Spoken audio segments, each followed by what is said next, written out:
நீங்கள் தவறவிட்ட எபிசோடுகளை இப்பொழுதே காணுங்கள் உங்கள் Tandivan.com மற்றும் Tandivan யூடியூப் சேனலில்.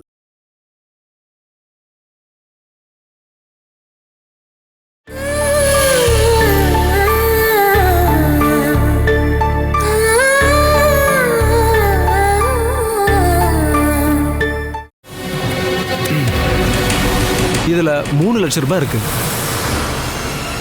டோட்டலா 3,36,000 ரூபாய் கிடைச்சது. இதுல 3 லட்சம் ரூபாய் தான் இருக்கு. அது 30,000 ரூபாயை நான் என் அக்கௌண்ட்ல போட்டுக்கிட்டேன். இது உன் கையில இருக்கட்டும். 6,000 ரூபாய் அது கூட பில்லே வச்சுக்கோ. 3,36,000 ரூபாய் வித்த நகைக்காக எனக்கு கிடைச்சது 6,000 ரூபாய் மட்டும். நல்ல கணக்கு தான் போங்க. இதை விட உனக்கு டபுள் மடங்கு நான் திருப்பி கொடுப்பேன். சரி, இதுக்கு மேல லேட் பண்ண வேண்டாம். நான் சொன்ன எல்லாத்தையும் அம்மா கிட்ட சொல்லிடுங்க, சரியா? நான் சொல்றதுக்குலாம் ஒண்ணும் இல்ல. உன் அப்பா கூப்பிட்டு இருந்தாரு, இங்க இருந்து நான் கிளம்புறேன்னு சொல்லி தான் போனேன். இதுக்கப்புறம் இந்த பணத்தை அம்மா கையில கொடுக்கற வேலையை மட்டும் நீ பார்த்தா போதும். இதுக்கப்புறம் என்ன எதுவும் குத்தாலாம் சொல்ல மாட்டாங்கல்ல? இது கொடுக்கறதுக்கு முன்னாடி நாம சில விஷயங்களை பிளான் பண்ணணும்.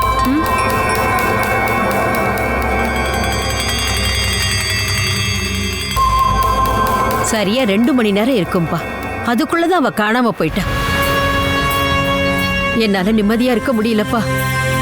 நம்ம வீட்டுல இருந்து தானே காணாம போயிருக்கா, அதுவும் கை குழந்தையோட. நாம தானே பதில் சொல்லி ஆகணும்.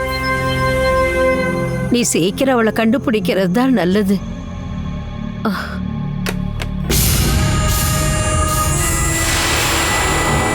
அம்மாடி,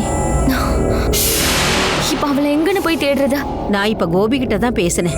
அவ இப்போ இந்த ஊர் ஸ்டேஷன்ல தானே சிஐயா இருக்கா. கிருஷ்ணா அங்கதான் போறேன்னு சொல்லிட்டு போனா. எப்படியும் கண்டுபிடிச்சிருவாங்க. நாம கொஞ்சம் கவனமா இருந்திருக்கணும். எனக்கு வந்த கோபத்துக்கு எனக்கே தெரியாம நான் அவளை அடிச்சிட்டேன். ஒரு சாரி கேட்கறதுக்கான சான்ஸை கூட தராம அவ போயிட்டா. அவ எங்க போயிட போறா? ராத்திரிக்குள்ள அவங்க எப்படியாவது கண்டுபிடிச்சு கொடுத்துருவாங்க.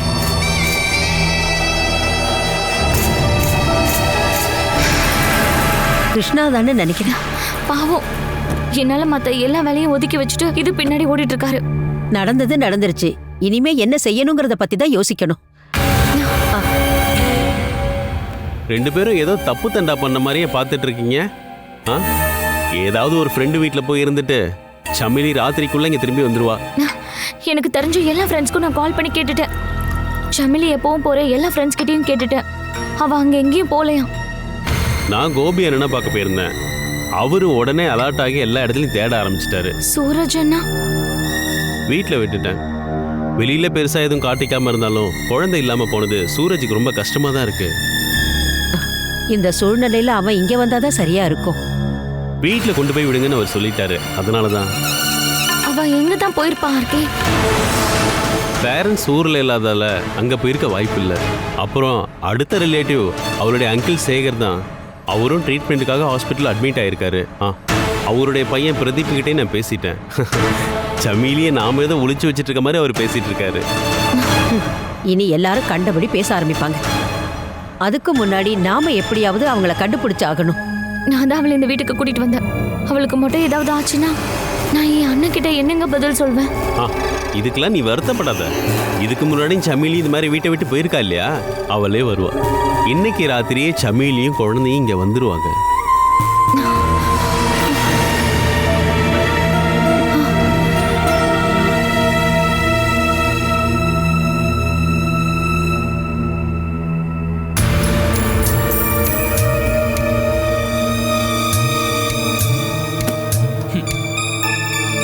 இப்ப நான் என்ன பண்றேன்னு உனக்கு புரிஞ்சிருக்குமே.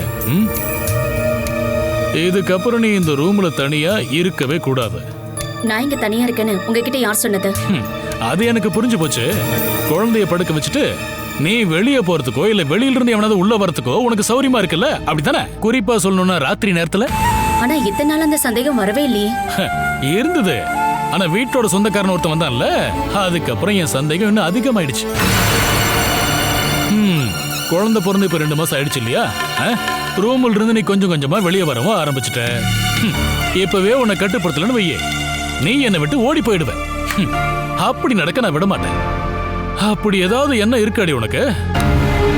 மத்தவங்களுடைய நல்ல மனச சந்தேகத்தோட பாக்குற உங்களுக்கு மட்டும் தானே கெட்டதுன்னா என்னன்னு தெரிஞ்சுக்க முடியும். எனக்கு நினைவு தெரிஞ்சதுல இருந்து இந்த நிமிஷம் வரைக்கும் நான் என்னுடைய வாழ்க்கையில கலங்கப்பட்டதே கிடையாது. உன் பத்தினி கதையெல்லாம் நீ என்கிட்ட சொல்ல வேண்டாம். என்னை விட்டு போனதுக்கு அப்புறமா நீ எங்க யாரு கூட எல்லாம் வாழ்ந்துகிட்டு இருந்தேன்னு எனக்கு நல்லாவே தெரியும்டி. நான் ஒன்னும் பத்தினி இல்லைன்னு அப்படின்னு உங்களால உறுதியா சொல்லும் போது நீங்க இதுக்காக என் ரூம்க்கு அடிக்கடி வந்து பாக்குறீங்க. இதுக்கப்புறம் உன்னை உன் இஷ்டத்துக்கு விடுறதுக்கு எனக்கு மனசு இல்ல. அப்பனா ரூம்ல பூட்டி வச்சிருங்க. அதை தாண்டி நானும் முடிவெடுத்திருக்கேன். உன்னை ரூம்ல பூட்டி வைப்பேன். வெளி உலகம் பார்க்காம நீ வாழணும். இன்னும் ஒரு மாசம் போகட்டும். நீ இது வரைக்கும் பார்க்காத ஒரு வாழ்க்கைய அப்புறம் நான் உனக்கு காட்டுறேன். என்னோட வாழ்க்கைய பத்தியும் என் குழந்தையோட வாழ்க்கைய பத்தியும் நீங்க ஒன்னும் முடிவெடுக்க வேண்டிய அவசியம் கிடையாது. அதை எப்படி கொண்டு போறதுன்னு நான் தான் முடிவெடுப்பேன். அதுக்கான தைரியம் இன்னும் உனக்கு வரலடி. இதுக்கப்புறம் நான் தைரியத்தை காட்டல அப்படின்னா என் வாழ்க்கையில கொஞ்சம் கூட மதிப்பு இல்லாம போயிடும். என்னுடைய பெர்மிஷன் இல்லாம நீங்க இந்த ரூம்குள்ள வந்து தூங்கவே கூடாது. அடைச்சி வாய மூடு. உன் கூட ஒன்னா படுக்கணும்னு எனக்கு ஆசை இல்லடி. உனக்கு தாலி கட்டின புருஷங்கிற உரிமையில தான் இந்த ரூம்குள்ள வரேன். இப்பதான் இந்த உரிமை இருக்குன்னு உங்களுக்கு தெரிய வந்துச்சா? பொண்ணா தூங்கினா தொந்தரவு அப்படின்னு என்ன நீங்க ரூம்ல இருந்து வெளியில அனுப்புனீங்கல்ல? பழைய கதையெல்லாம் இப்ப பேச வேண்டாம். உங்க ரூம்ல இருந்து என்ன வெளியில அனுப்புறதுக்கான உரிமை உங்களுக்கு இருக்கிற மாதிரி எனக்கும் அந்த உரிமை இருக்கு. மரியாதை ரூமை விட்டு போங்க. எனக்கு மரியாதையே கிடையாது. போகலன்னா என்னடி பண்ணுவ? சொல்றே, நீ என்ன பண்ணுவ?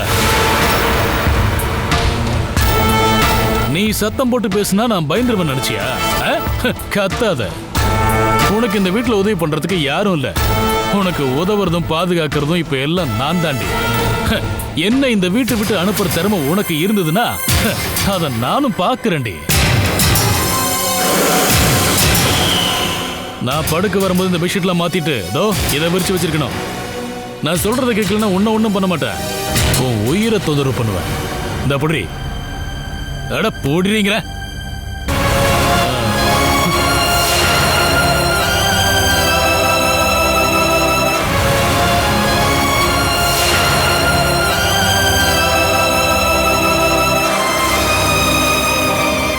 எனக்கு இருக்கிற ஒரே ஒரு அண்ணன் நீதான். நீ உன் பொண்டாட்டியோட பேச்சை கட்டுக்கிட்டு ஊரை விட்டு போன விஷயத்த என்கிட்ட சொல்லவே இல்லை. வேண்டாண்டா, இதுக்கப்புறம் நீ வர வேண்டாம். நீ உன் விருப்பப்படியே செய். எனக்கு இப்படிப்பட்ட ஒரு அண்ணனே இல்லை. இது எல்லாமே அவ சொல்லி தானே நீ செஞ்ச. நீ போன வெயி. இதுக்கப்புறம் நான் எதுவும் சொல்ல விரும்பல. ஐயோ, கூட பிறந்த அண்ணனா இவங்கெல்லாம் ஏன் இப்படி இருக்காங்க? ஓ,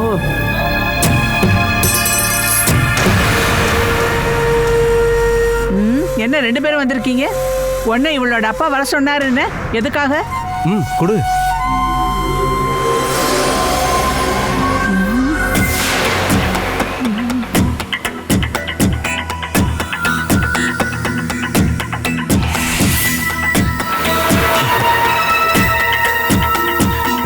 உன் கையாலே அம்மா கிட்ட கொடு. இந்த பணம் எங்க இருந்து வந்தது? இதுல 3 லட்சம் ரூபாய் இருக்கு. இந்த பணத்தை கொடுக்கதான் அப்பா இவரை கூப்பிட்டாரு. 3 லட்சத்தை வச்சுட்டு என்ன பண்றது?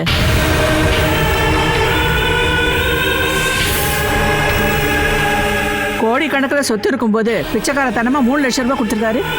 குறைஞ்சபட்சம் 1 கோடி ரூபாயாவது இவங்கிட்ட வாங்கிட்டு வர சொல்லியிருக்கலாம்ல. 1 கோடியா? மீதி எங்க போச்சு? 1 வருஷத்துக்குள்ள 3 கோடி ரூபாய் கொடுக்கறதா அவர் என்கிட்ட சொல்லியிருக்காரு. அதுல இருந்து 1% தான் இந்த 3 லட்சம் ரூபா. மீதி எப்ப கொடுப்பாரு? இந்த 3 லட்சம் ரூபாய நாங்க என்ன பண்ண போறோன்றத பார்த்ததுக்கு அப்புறம் தான் மீதியை கொடுப்பாரு. இந்த 3 லட்சம் ரூபாய ஏதாவது ஒரு சின்ன பிசினஸ் பண்ணி 2 மாசத்துக்குள்ள இந்த பணத்தோட ஒரு 25,000 ரூபாய சேர்த்துட்டேன்னா அதுக்கு அடுத்த மாசம் 50 லட்சம் ரூபாய். அதையும் இதே மாதிரி தான் யூஸ் பண்ணணும். அப்புறம் 1.5 கோடி ரூபாய். அதையும் இதே மாதிரி பண்ணா 3 கோடி ரூபாய். கடைசி வரைக்கும் இந்த லாபகரங்கிற வார்த்தை தான் வந்துகிட்டு இருக்கோம். அப்பா எப்பவுமே இப்படிதான் அத்தை. இந்த மாதிரி ஏதாவது டாஸ்க் கொடுத்துட்டு தான் கொடுப்பாரு பணத்தையே. நாம பணத்தை வாங்கி வீண் செலவு பண்ண கூடாது இல்லையா? வீட்லயே இப்படிதான். ஒரு மாசத்துல வீட்டு செலவு 100 ரூபீஸ் கம்மியாயிடுச்சுன்னா அந்த மாசத்துல அம்மாக்கு அவரு 200 ரூபாய் கொடுப்பாரு. இது நல்லா இருக்கு. ஆனா அவர் சொல்ற மாதிரி செய்யணும். இதனால பணம் கிடைக்குதுன்னா என்ன வேணாலும் பண்ணலாம் இல்லையா? அதாம்மா, நீங்க இந்த காசை வாங்கிக்கங்க. கொடு. பகவானே, இந்த பணத்தை 3 கோடியா மாத்தி எனக்கு கொடுக்கணும்ப்பா. இந்த பணம் ஆஷாவோட வரதட்சணையா வந்ததுன்னு நீங்க நினைச்சுக்கங்க. வரதட்சணை படத்தை இப்படி இன்ஸ்டால்மெண்ட்ல தான் கொடுப்பாங்களா என்ன? இன்கம் டாக்ஸ் இருக்குல்ல, அதுல மாட்டிப்போம். அதான் இப்படி. அதான் ஆஷாவோட வரதட்சணையா எதுவுமே நீங்க வரலன்னு சொல்ல மாட்டீங்கல்ல? நீ மீதி பணத்தையும் கொண்டு வா. அது தானா வரும். அம்மா, இந்த காசை நல்ல மனசோட ஆஷா கிட்ட கொடுங்க. அது எதுக்கு? கொடுங்க, நான் சொல்றேன். இத நான் பத்திரமா வச்சுக்கிறேன். அது எப்படி சரி வரும்? உன்னோட வரதட்சணை பணம் என் கையில தான் இருக்கணும். அதான் இந்த வீட்டோட நீதி. எனக்கு முன்னாடி தேவையான நகையும் வரதட்சணை பணத்தோட இந்த வீட்டுக்கு வந்த 2 பொண்ணுங்க இருக்காங்க. அவங்களோட பண நகையெல்லாம் நீங்க தானே வச்சிருந்தீங்க. இப்ப அதெல்லாம் எங்க போச்சு? பாலாக்காவோட நகையை எடுக்கிறதுக்கு வேணுமாமா பீரோவையே அடிச்சு உடைச்சிட்டாருல. என் வீட்டுக்கார ஒரு அப்பாவி. அதனால இதை நானே பத்திரமா வச்சுக்கிறேன். அம்மா, இப்போதைக்கு எதுவும் சொல்ல வேண்டாம். தங்க முட்டையிடுற வாத்தவ. அவகிட்ட ஜாக்கிரதையா இருக்கணும். அம்மா, நீங்க பயப்படாதீங்க. அவகிட்ட நைஸா பேசி பணத்தை வாங்க வேண்டியது என்னோட பொறுப்பு. பேங்க்ல வட்டியை கட்டி இந்த வீடை ஜப்தியில இருந்து தடுத்து நிறுத்தணும். 3 கோடி வர வரைக்கும் நான் அவ கூட தான் இருப்பேன். இதுக்கு இடையில என் வார்த்தையாலேயோ என் நடவடிக்கையாலேயோ உங்க மனசை நான் கஷ்டப்படுத்தினேன்னா அது எல்லாத்துக்கும் முன்னாடியே நான் உங்ககிட்ட மன்னிப்பு கேட்டுக்கிறேன். 1 ரூபா 2 ரூபா இல்ல, 3 கோடியோட முதல் என் பொண்டாட்டி எனக்கு. அதுக்கேத்த மாதிரி அவகிட்ட நீங்க நடந்துக்குங்க.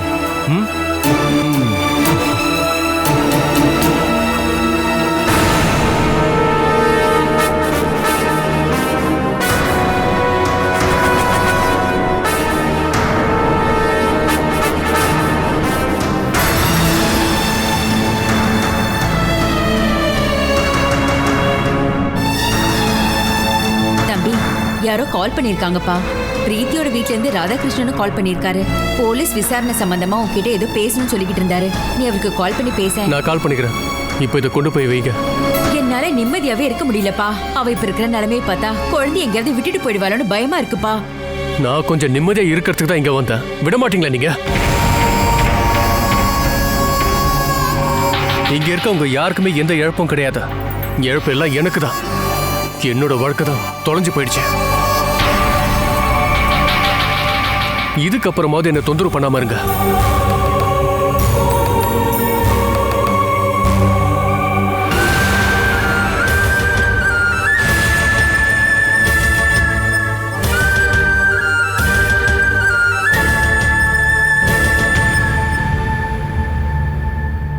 மத்தவங்க எல்லாம் எங்க போயிட்டாங்க? நீங்க 2 பேரும் சாப்பிட்டதுக்கு அப்புறம் வருவாங்க. அது என்ன, எங்க 2 பேருக்கும் குஷ்டமா என்ன? பாலா என் கூட தானே வந்தா, எங்க போயிட்டா? பாலா, நீங்க போய் அவளை கூட்டிட்டு வாங்க.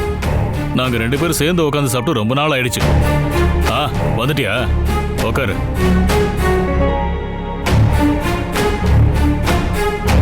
ரொம்ப பிகு பண்ணாத, உட்காரு.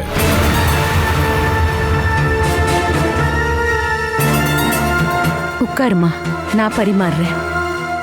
உட்காருங்கற.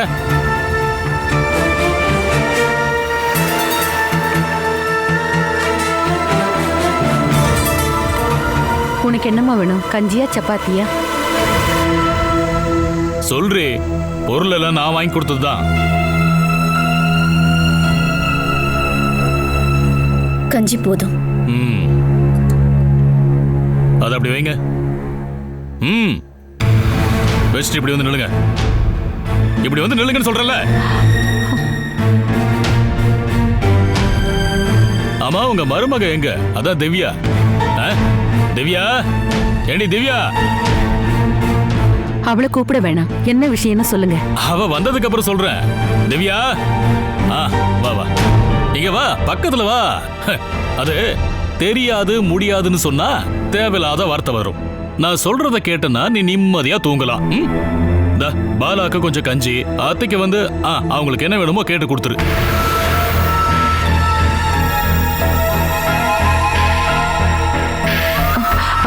நான் பரிமாறு. அசைய கூடாது, அங்கேயே உட்காருங்க. நீ பரிமாறுடி. உங்களுக்கு என்ன வேணும்? எனக்கு ஒண்ணு வேணாம். சாப்பிட்டதுக்கு அப்புறம் தான் தூங்கணும். ஏங்க பாரு, இவங்களுக்கும் கொஞ்சம் கஞ்சியை ஊத்து.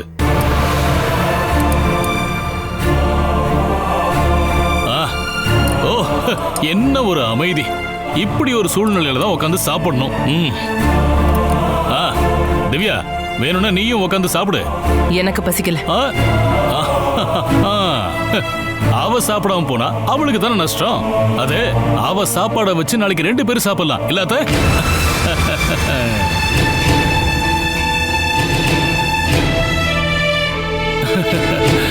ஏய், ஒரு ஜோக் சொன்னா கூட சிரிக்க மாட்டேங்கிறீங்க. அட என்ன மனுஷங்க நீங்கெல்லாம்.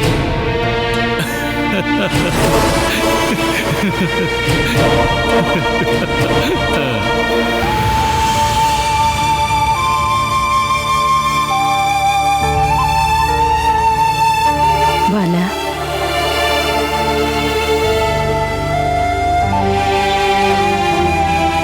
உங்க கூட உட்காந்து நான் சாப்பிடுவேன் அப்படின்னு நான் கனவுல கூட நினைச்சு பார்க்கவே இல்லை.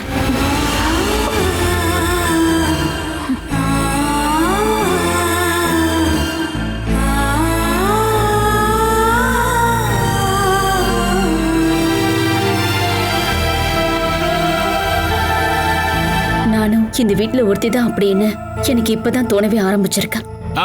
பாத்தீங்களா, தோண ஆரம்பிச்சிருக்கு. சரிதானே? இதுக்கப்புறம் நம்ம வாழ்க்கை இப்படிதான் இருக்க போகுது. இந்த என்ன குறையா இருந்தாலும் என்கிட்ட சொன்னா போதும். கேடுச்சா? ஏய், பாத்துக்கிட்டே இருக்காதீங்க, சாப்பிடுங்க.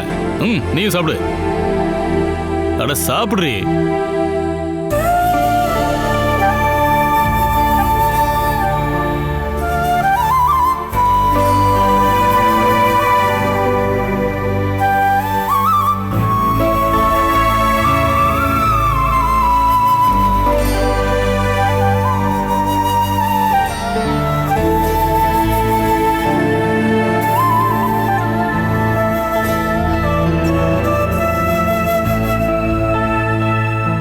இவ்வளோ சூப்பரா பிரியாணி செய்வேன்னு எனக்கு தெரியாது.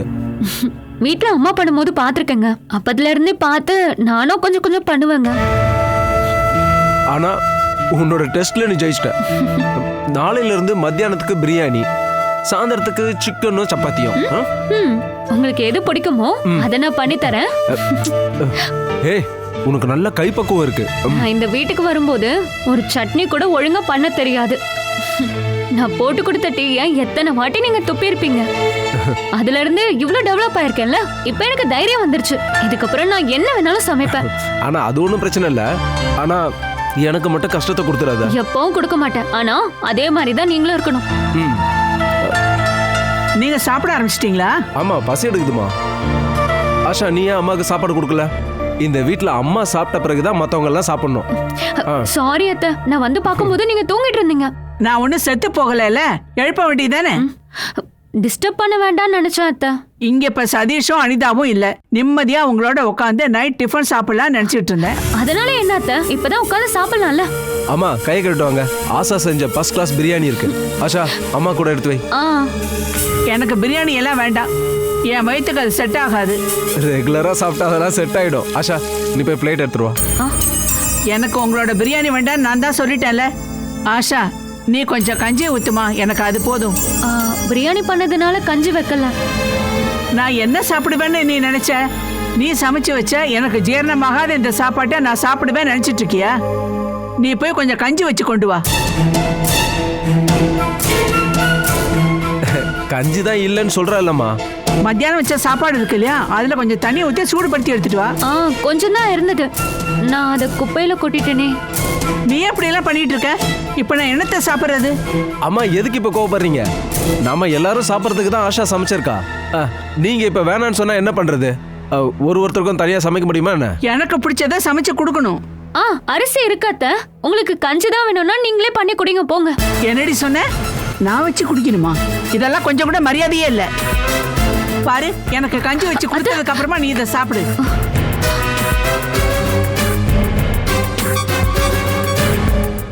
சொன்னது கேட்டது இல்ல, போய் ரெடி பண்ணி கொண்டா. ஆஷா, நீ உட்காரு.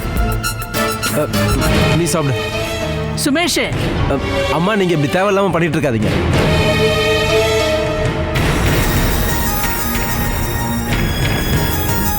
உங்களுக்கு பசிக்குதுன்னா நீங்க பிரியாணி சாப்பிடலாம், இல்லைன்னா நீங்களே போய் கஞ்சி வச்சு சாப்பிடுங்க.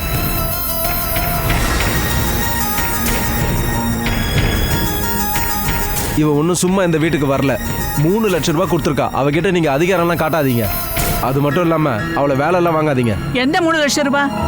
இவ வீட்டுல இருந்து கொண்டு வந்த 3 லட்சம் ரூபாயை கொடுத்துதான் இந்த வீடை ஜப்தில இருந்து காப்பாற்றணும். இல்லைன்னா நம்ம எல்லாரும் இப்ப தெருவில் தான் இருந்திருக்கணும். அதுக்காக நீங்க எல்லாரும் இவளுக்கு தான் நன்றி சொல்லணும்.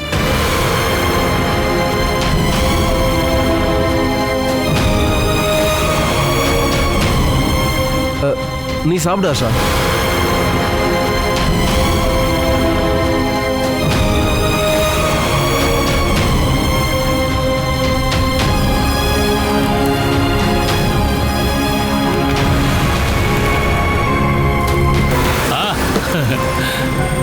நீங்க தேடுற ஆளு என்ன பார்த்த உடனே அதோ அந்த பக்கமா போயிட்டாரு.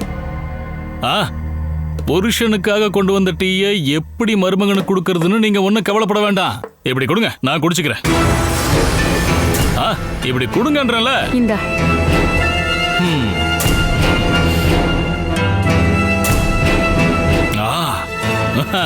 இது சாதாரணமா நீங்க போடுற நார்மல் டீ இல்லையே, நல்ல ஸ்பெஷலா தெரியுது. நல்லா இருக்கு. என்ன இப்படி ஓடுறீங்க?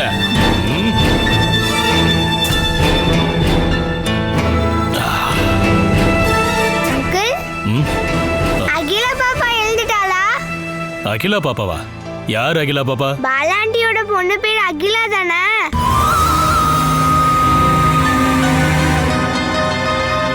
நான் தான் அந்த பேரை முதல்ல சொல்லி கூப்பிட்டேன்.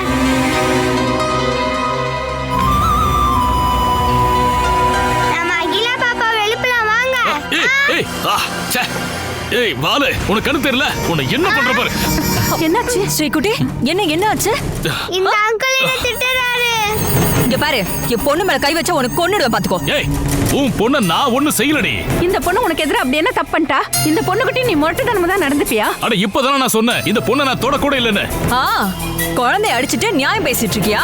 நீ அடிக்காம என் பொண்ணு சத்தம் போறதுக்கு அவ உன்ன மாதிரி பைத்தியம் கிடையாது. ஏண்டி நீ எதுக்காக இவகிட்ட எல்லாம் பேசிட்டு இருக்க? இதுக்கப்புறம் இவன் பக்கமே நீ போக கூடாது. வா உள்ள. நீ சரக்கு அடிச்சதுக்கு அப்புறம் தான் சண்டை போடுவேன்னு நான் நினைச்சிட்டு இருந்தேன். ஆனா இப்பதான் புரியுது, சின்ன குழந்தை கூட டார்ச்சர் பண்றியா? நீ எல்லாம் ஒரு மனுஷனா? நீ எல்லாம் என்ன ஜென்மமோ? ஏய் கழுவி, உன்னை நான்